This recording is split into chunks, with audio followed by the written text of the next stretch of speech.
Workers put on the final touches Monday morning as a host of dignitaries gathered on the new bridge, finished 3 months ahead of schedule. But the celebration has been muted, as U.S. Transportation Secretary Mary Peters noted. This is kind of a bittersweet day. It's a day that we remember those who tragically lost their lives and those who were injured here, but also a day of new beginning as we see this new crossing bring the community back together again. A memorial was announced to be built in a nearby park for the 13 who lost their lives and 145 who were injured in one of the most spectacular infrastructure failures in U.S. history. Out of mind-numbing tragedy has come an engineering marvel. Out of the rubble of failure of a bridge has come a lesson for the future of bridge engineering and construction. House Transportation Committee Chairman Jim Oberstar, who is from Minnesota, shepherded appropriations of some $370 million federal dollars to kickstart a quick rebuild of the busy traffic artery. The workers have been working pretty much around the clock since we started, and it's really come together. Tom DeHaven is a designer who worked with the Denver-based general contractor. The state awarded Flatiron Manson the contract, scoring it highly on a design that blends in with its surroundings and neighboring arch bridges, a focus on safety and speed. In fact, DeHaven says building proceeded in stages even before his team had completed their final design. So the design process was going on at the same time construction was. When we finished the foundations, they built those, and we were designing the piers. We're designing the piers, they're building those, we're designing the roadway up top. Also, to speed things up, concrete was used for the superstructure instead of steel, which would have had to be fabricated and shipped in.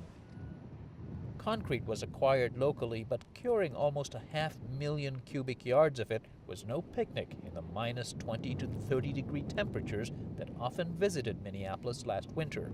You have to keep concrete above about 50 degrees so it'll keep hydrating, so the cement and water will react. So what they did was they built an enclosure that was bigger than whatever concrete piece they wanted to pour. So anytime we were pouring concrete, like these columns behind us, they were wrapped with a enclosure that was about 3 feet bigger than it was on either side, double layers of high-density plastic to keep the wind from blowing out so you didn't lose the heat loss, and they had heaters blowing heat from the bottom. At the core of each column was placed a steel skeleton, the concrete around it serving as a skin. We have thousands and thousands of miles, like 7,500 miles of high-strength cables in it as well. That steel actually holds up the bridge, and the concrete protects it. So it's like the skin of your body is the concrete, but the thing that really holds it up is the bones inside, the steel. And just under the skin is embedded a kind of fiber optic nervous system. I'm installing a IntelliRock maturity meter, monitors the temperature and strength gain of the concrete based on a time temperature scale. Put this in a pour is just one of the ways we manage the concrete as it cures. In all, about 320 sensors will monitor every aspect of the bridge's operation, how the loads are borne and distributed, and whether corrosive de-icing chemicals used in the winter are seeping in. Kevin Gutnecht is a spokesman for Minnesota's Transportation Department. We call it smart bridge technology. Tell us how much the bridge might move, how much the bridge expands and contracts. There's also a microphone inside that will tell us if there's any strange sounds inside of the bridge. All of this is designed to help us monitor the health of this bridge, as well as the University of Minnesota and a university out of Florida are monitoring this data as well, and they're teaching young engineers, so it will help us design bridges in the future. University of Minnesota civil engineering professor Carol Shield says the bridge's design is not new. However, having it monitored or instrumented from day one will provide valuable new and ongoing information about how these structures age. We don't really have the ability to run huge computer codes and model every little part of every structure we build, because we build one of them. It's unlike the airline industry where you're building an airplane and you're going to build 1,000 of them, and so you can spend a lot of time really analyzing to death every little part of it. The bridge you're going to build one of, and so we do make a lot of assumptions and approximations along the way.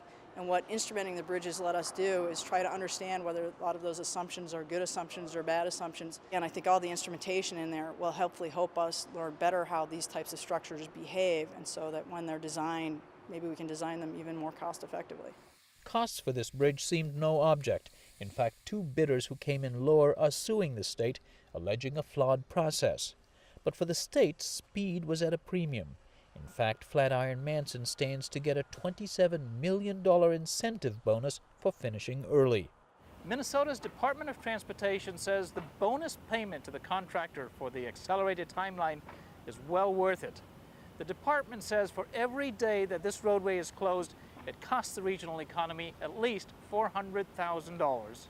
The new I-35 bridge opens first thing Thursday morning to an anticipated 140,000 Minneapolis commuters every day. The new I-35